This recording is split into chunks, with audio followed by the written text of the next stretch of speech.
Ciencia y fe, bienvenidos a un nuevo bloque del mundo que se avecina. Estamos tratando este tema con Enrique Solano. ¿Qué tal, Enrique? ¿Qué tal? Él es doctor en Ciencias Matemáticas y presidente de la Sociedad de Científicos Católicos de España. Bienvenido. Muchas gracias. Y bueno, me gustaría tratar contigo algo que, bueno, que para ti, hablar del universo, hablar de la vida, hablar del ser humano, ¿no? Pues te resulta muy sencillo. Yo creo que son los tres temas en el diálogo ciencia y fe, para empezar, ¿no? Pues unos temas que en muchas ocasiones pues se han tratado y que no me gustaría desarrollar contigo en este capítulo, ¿no? El origen y la evolución del universo, la vida y su transformación, ¿no? La evolución, y el ser humano, que para eso somos seres singulares, excepcionales, ¿no? Con nuestros atributos especiales de autoconciencia y de libre albedrío, ¿no? Claro, a veces, para tratar el tema del origen del universo, para empezar, Enrique, se evoca incluso la gran explosión del Big Bang, ¿no? Como un modelo cosmológico que nos va bien, ¿no? a los creyentes, ¿no? Porque hay como un inicio, ¿verdad?, de la creación, ¿no? Del universo y que por lo tanto, pues bueno, ¿no? De hecho, creo que el padre de la teoría del Big Bang era un sacerdote, ¿no? Sí. ¿Quién era el Georges Lemaitre, sacerdote belga. ¿No? Y por lo tanto, ya iba bien que ese descubrimiento, ¿no? Y esa teoría, ¿no? Que está en boga del origen, pues se parece mucho a la ideología, a la idea científica de la Biblia, ¿no? ¿Cómo lo ves esto, Enrique? ¿Es así? Sí, bueno, el tema del origen del universo da Claro. para mucho. Pero bueno, por hacerlo corto, decir que el conocimiento del universo es algo como muy reciente, ¿no? Porque hasta principios del siglo XX todo el mundo pensaba que el universo era mucho más pequeñito de lo que es y que siempre había estado ahí. ¿Y en qué se basaba eso? Pues, digamos, en el siglo XVIII es cuando empieza la química a desarrollarse. Pues en química se ve que la masa es algo que se conserva, no se pierde, ¿no? Luego en el siglo XIX es la física empieza ya también a desarrollarse y también se ve que la energía se conserva. Y uno ve el universo y en el universo hay masa y energía, con lo cual la conclusión lógica que uno puede sacar es, pues si yo tengo masa y energía, y la masa y energía ni se crea ni se destruye, que eso es otra forma, lo que siempre nos han dicho, bueno, pues entonces el universo que está compuesto de esto siempre ha estado ahí.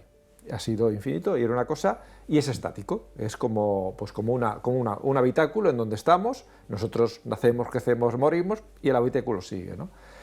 Y entonces fue un choque cuando a principios del siglo XX Einstein desarrolla su teoría general de la relatividad y hay científicos que en base a esas fórmulas, esas expresiones de la relatividad, llegan a la conclusión de que el universo debe haber tenido un principio. No era algo estático, sino es algo que está en expansión. Tuvo un principio y a partir de ahí se fue expandiendo. Y esto fue un choque para todo el mundo, desde el punto de vista creyente, pero incluso desde el punto de vista de la comunidad científica. Cuando se habla de la constante cosmológica, es una constante que Einstein introdujo en unas de sus ecuaciones para evitar que el universo se estuviera expandiendo, porque era un concepto que él aborrecía. Luego, digamos, lo quitó y lo consideró... Sí, porque creo que todo el mundo entendemos que está en expansión el universo. Lo entendemos ahora, pero hace 100 años nadie pensaba eso.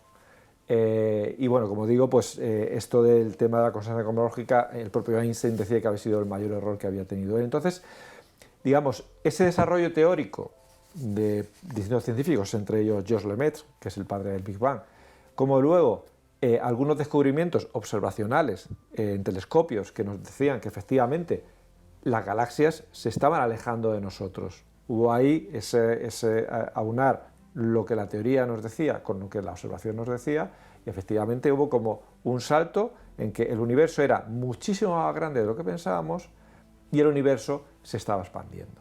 Ese es el principio de la teoría del Big Bang. ¿Y hacia dónde va O sea, la evolución del universo, ¿hacia Claro, dónde va? es como si yo te pregunto qué hay más al sur del Polo Sur, ¿tú qué me dices? No tiene sentido esa pregunta, ¿no? No hay nada más al sur. Entonces es curioso porque otra de las cosas que cambia, claro, vemos Big Bang, la explosión. Entonces uno es un lugar determinado en donde hay un material que se expande en un espacio determinado.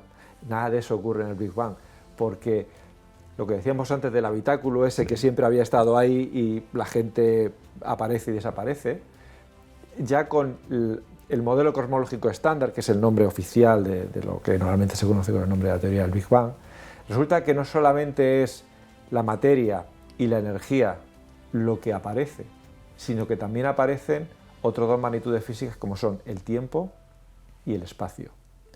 O sea, ¿qué hay antes del Big Bang? No tiene sentido, no existe el tiempo antes del Big Bang. ¿Qué hay más allá del universo? No tiene sentido, porque no hay espacio más allá del Big Bang. Son conceptos complicados para todos entender, ¿no? Entonces, pero es realmente así. ¿Es esférico el universo? O sea, esa idea que tenemos... Bueno, digamos que el universo, lo que se dice ahora que es plano. ¿Es plano? Es plano, no en la planitud que nosotros tenemos, pero bueno, digamos dentro de lo que es la cosmología, que es la parte de la astrofísica que estudia el origen y evolución del universo, lo que sabemos es que el universo tiene por el tema de la curvatura, pues es plano, pero no podemos verlo como algo, como un punto singular a partir del cual, como una especie de fuegos artificiales, ¿no? Donde todo se expande en simetría radial. No es así, es muy difícil, realmente es muy difícil de visualizar. Pero Enrique, si realmente esta teoría del Big Bang, como hemos dicho en el anterior capítulo, todo es provisional, muchas veces pues caen, ¿no?, las teorías científicas, ¿no? Y tuviésemos un universo más estacionario, sin comienzo, ¿no?, en el tiempo, el acto de creación, ¿no?, de Dios, la visión más bíblica, ¿no?, no es un tema más ontológico, es decir, no necesita, ¿no?, referencia a un instante inicial, ¿o sí? Claro, efectivamente. Con esto hay que andar con cuidado porque a todos nos gusta que esta teoría del Big Bang funcione como funcione porque nos evoca un principio y eso nos lleva a los dos primeros capítulos del Génesis, ¿no? Y eso nos gusta a todos los que somos creyentes. Pero el propio Lemaitre ya hay una conversación, un intercambio epistolar muy curioso entre Lemaitre y el Papa Pío XII, porque en los años 50, a finales de los 50, creo que fue en un discurso, no recuerdo si era la Unión Astronómica Internacional, la Pontificia Academia de las Ciencias, pero un discurso del Papa Pío XII en donde como que no de manera explícita, pero sí que había como un sustrato de que gracias al Big Bang la ciencia ha podido demostrar la existencia de Dios, y fue el propio Lemaitre el que le dijo: vamos a andar con mucho cuidado con esto porque, como dijimos en el capítulo anterior, la ciencia afortunadamente progresa cada vez más. Ahora el modelo cosmológico estándar es el modelo aceptado, hay muchas cosas que explica, pero hay otras cosas que no entendemos, tanto como materia oscura, energía oscura, y ahora mismo no llegamos hasta el instante inicial. La física la conocemos bien un poquito después, 10 a la menos 12 segundos después, que es prácticamente nada, es un 0,11 ceros, un 1 segundos. A partir de ahí, la física actual explica razonablemente bien cómo ha ido surgiendo todo el universo. ¿Qué pasa por debajo? Pues hay algo que no entendemos, que hay teorías, como ejemplo la teoría de la inflación, que intenta explicar ciertas cosas que debieron ocurrir ahí para que el universo sea como lo vemos ahora, pero no dejan de ser teorías. Y luego, si nos vamos un poquito más para atrás, a una cantidad de tiempo ridículamente pequeña, que es 10 a la menos 43, o sea, un 0, 42 ceros en decimal y un 1 segundos, que es lo que se llama el tiempo de Planck. Entonces, ¿qué pasa por debajo? ¿Por qué está ese muro? Porque para poder entender qué pasa por debajo, necesitaríamos que dos de las grandes teorías físicas, como son la relatividad y la cuántica, estuvieran unificadas. Y eso no se ha conseguido. La relatividad explica cosas muy grandes, mientras que la cuántica es lo que explica el mundo de lo muy pequeño, ¿no? Y esa unificación de teorías no se ha conseguido, y es lo que se necesitaría para poder explicar qué pasa por ahí debajo. ¿Qué quiero decir con todo esto? Que todavía quedan muchas incertidumbres, o sea, no está, afortunadamente para los científicos, uno descubre una cosa y surgen nuevos interrogantes, ¿no? Entonces, podría ser que al cabo de unas décadas la ciencia, la experimentación nos lleve por otro camino. ¿Eso supondría un quebranto en la fe? Ni mucho menos. Durante siglos, como decía, la idea del universo es que era un universo estático que siempre había estado ahí. Pero el propio Santo Tomás decía, eso no quebranta ni un ápice la existencia de un creador. Y él ponía el símil de, si yo tengo una novela, aunque sea una novela de infinitas páginas, alguien ha debido crear esa novela, ¿no? Entonces, que este escenario nos es más cercano y estamos cómodos en él, fenomenal. Si con el paso del tiempo parece que ese escenario no es y se plantea otro, pues habrá que seguir. Como decía San Juan Pablo II, la verdad en mayúscula no puede contradecir a la verdad, ¿no? Entonces, si en algún momento aparentemente lo que se plantea, lo que vemos es como una cierta discrepancia entre lo que nos dice la ciencia y lo que nos dice la fe, pues habrá que investigar más en ciencia o habrá que estudiar más la fe, porque al final no puede haber incompatibilidad. ¿Por qué, Enrique, por qué tiene el Vaticano ese observatorio astronómico tan antiguo y tan bueno, ¿no? Porque hasta la NASA, creo que recientemente la ha tenido que consultar, y están ahí los sacerdotes, creo que son jesuitas, ¿no? Son jesuitas, sí. Ese interés de los jesuitas por el tema del cosmos. ¿Por qué se da este interés tan antiguo, ¿no? de la Iglesia hacia el cosmos? Sí, pues es muy curioso, la historia del Observatorio Vaticano surge con la reforma del calendario, cuando se pasa del calendario juliano al calendario gregoriano. Y eso uno puede pensar, bueno, ¿y la Iglesia por qué está interesada en el calendario, ¿no? Principio. Pues por un tema muy curioso, por fijar la Semana Santa. Claro. Porque la Semana Santa se fija con la primera luna llena de primavera, ¿no? Entonces, el calendario que se utilizaba desde la época de los romanos es el calendario juliano, que funciona bien, pero no es perfecto.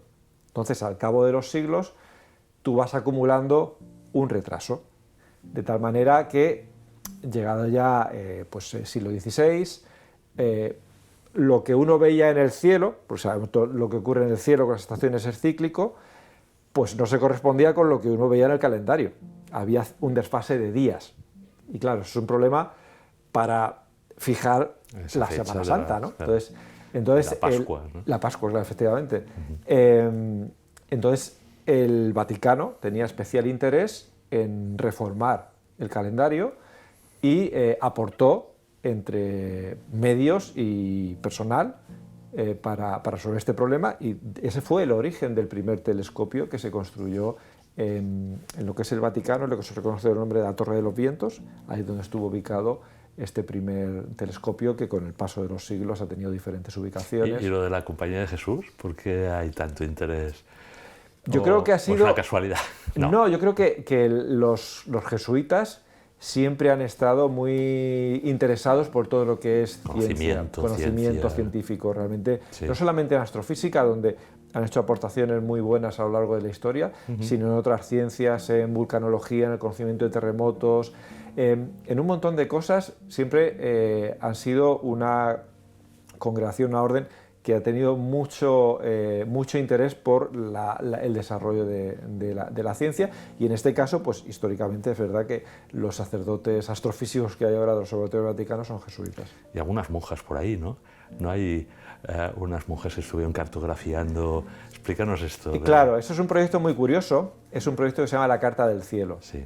Entonces fue a final del siglo XIX, hace 1885-86, quiero recordar, hubo un congreso en París, en el Observatorio de París, y entonces digamos que era una época en donde la observación astronómica estaba cambiando porque se estaba introduciendo placas fotográficas.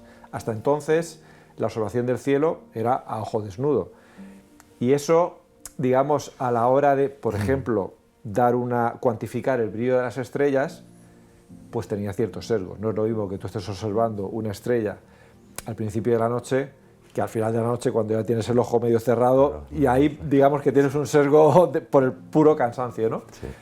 Pero cuando se introduce la placa fotográfica, es la primera vez que tú tienes una determinación objetiva del brillo de las estrellas. Es lo que cae en la placa y ahí está.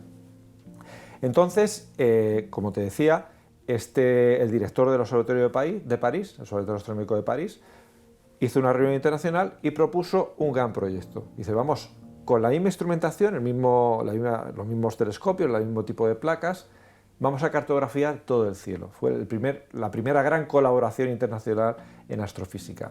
Claro, el cielo, la parte de cielo que tú ves depende de la zona de la Tierra en la que tú estés. Entonces hubo distintos observatorios de todo el mundo, hemisferio norte y hemisferio sur, que participaron en ese proyecto. Uno de los que participaron fue el Observatorio Vaticano. El proyecto, al final, era un proyecto muy bonito, se desarrolló durante décadas, hubo observatorios que no cumplieron su tarea, el Vaticano sí que la cumplió, y por lo que me preguntaba de las monjas, entonces, ¿qué se hace con esa placa? Entonces, esas placas, al final, tú tienes que asignar una posición a cada una de las estrellas, ¿no? Digamos que lo que tú creas es una tabla donde pones el nombre de las estrellas, sus coordenadas, es decir, en qué zona del cielo está, y una magnitud, es un valor para su brillo, ¿no? ¿Y eso cómo se hace? Porque tú tienes en una placa y tienes pues, un eje horizontal que vamos a llamar X y un eje vertical que vamos a llamar Y. Pero en el cielo, igual que tú en la Tierra tienes latitud y longitud, en el cielo tienes otro sistema de coordenadas muy similar, que se llama ascensión recta y declinación.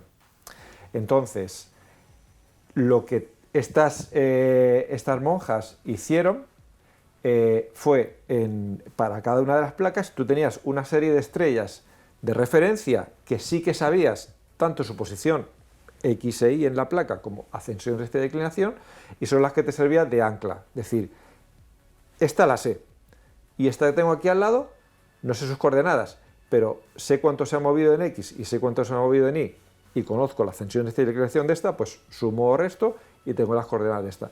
Y eso para cada una de las estrellas de cada una de las placas. O sea, era un trabajo enorme. Enorme, enorme. ¿Qué formación tenían estas hermanas, estas monjas?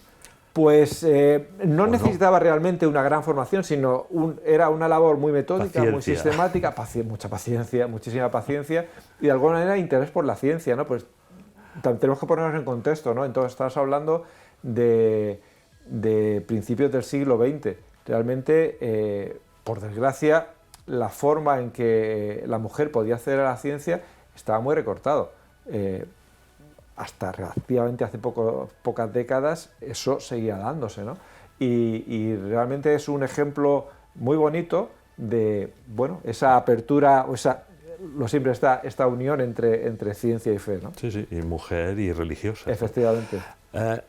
Si pasamos al tema de la vida, ¿no? De la transformación de la vida, ¿no?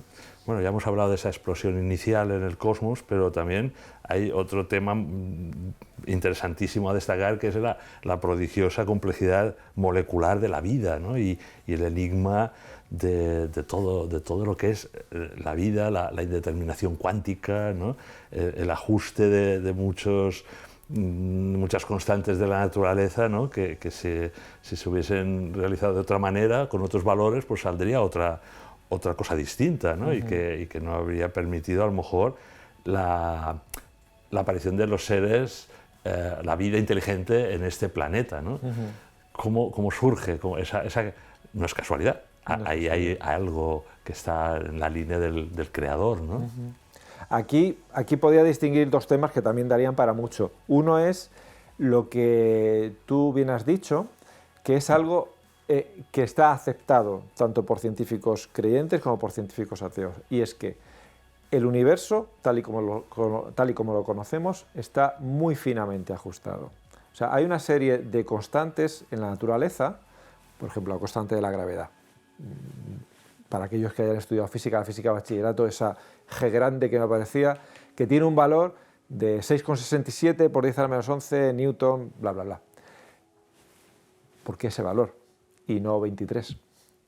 Y entonces, curiosamente, ese valor es el que es, pero lo que decíamos, está muy finamente ajustado. Si fuera ligeramente superior o ligeramente inferior, la vida no hubiera sido posible, simplemente porque si es superior, el universo no se hubiera podido expandir, si es inferior, el material no hubiera podido acretarse, formarse aglomerados que dan lugar a las estrellas, a los planetas. Y lo mismo pasa con cualquier otra constante física, incluso a nivel subatómico, en la masa del protón. O sea, hay toda una serie de constantes en física, constantes fundamentales que se llaman, que tienen los valores que tienen y que gracias a eso permite que el universo exista y sea, digamos, favorable a que exista vida. Esto, aunque hay gente que intenta, digamos, desmontar este argumento, es uno de los grandes argumentos a la hora de... A favor de un creador. A favor de un creador. Es decir, esto no puede ser porque tú tienes, quizás si fuera solamente una constante, bueno, puedes pensar en casualidad, pero cuando estamos hablando 10, 20, 30, incluso 40 constantes que a veces se manejan, que todas estén tan finamente ajustadas, la lógica te dice que no puede ser fruto del azar, ¿no? Es un poco lo que la gente, digamos, la gente desde el punto del mundo ateo lo que plantea es como alternativa al mundo de los multiversos, que si quieres entramos en él en cualquier otro capítulo. Sí. Terminamos estos tres aspectos que queríamos comentar en este capítulo de Ciencia y Fe. El ser humano, ¿no? Con sus atributos especiales, autoconciencia, libertad, libre albedrío. Escuché una vez a David Jou, que también es un físico, está en Barcelona, ¿no? Sí. de la materia condensada, ¿no? Especialista, que le preguntaron, ¿no? Bueno, y para que surja el ser humano, ¿no? Con su autoconciencia, con su... O sea, ¿estamos solos para eso? Y él dijo, para que surja esa vida inteligente, que es la del ser humano, se necesita toda esa materia, no lo explicaré igual de bien que lo hizo él, pero seguro que tú me corriges y matizas, ¿no? Sí, precisamente se necesita todo ese universo, ¿no? Al menos una parte de ese universo, para que en la Tierra, en un planeta ridículo, ¿no? Pequeño, aunque muy biodiverso, es decir, lo que se da en la vida en nuestro planeta es todavía infinito, ¿no? No conocemos lo que hay en los océanos, o sea, bueno, para que surja el ser humano y la vida inteligente, autoconsciente, se necesita todo ese universo. ¿Eso cómo se entiende? Claro, cuando se habla de vida inteligente extraterrestre, si estamos solos, uno de los argumentos que se plantea es decir, si estamos solos, qué desperdicio de inmensidad solamente para nosotros. Qué poco eficiente fue el creador, ¿no? Efectivamente. Entonces, pero claro, aquí hay que distinguir dos planos. Uno, vida simple, vida unicelular, sí que es verdad que surge muy pronto. La Tierra tiene, digamos, 4.500 millones de años y hace 3.700, 3.800 millones de años ya surge el primer ser vivo.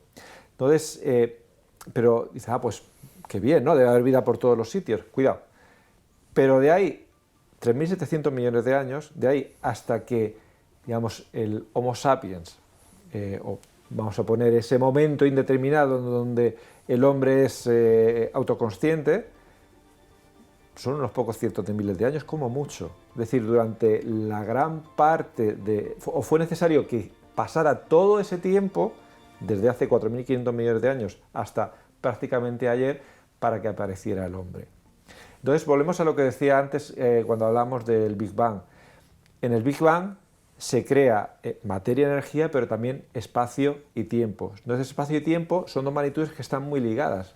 Entonces, si yo necesito todo ese tiempo para que el hombre aparezca, es como si yo estoy mucho tiempo inflando un globo. Cuanto más tiempo estoy inflando el globo, más espacio, más volumen ocupa el globo. Lo mismo ocurre en el universo. El hombre ha necesitado todo ese tiempo para aparecer y todo ese gran tiempo lleva asociado un gran espacio. O sea, se entiende, por tanto, esa inmensidad del universo para que aparezca la especie humana en un planeta. Claro, supongamos que, es algo que no sabe, pero supongamos que estuviéramos solo en el universo.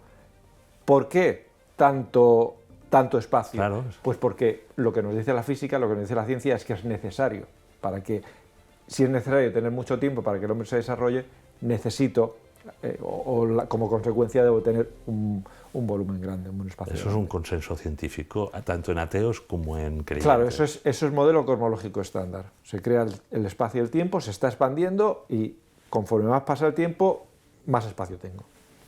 Bueno, recuerdo tu ponencia en el Congreso de Francisco Vitoria sobre si había o no vida extraterrestre o inteligente y si eso cambiaría nuestra visión teológica, pero no tenemos ya nada.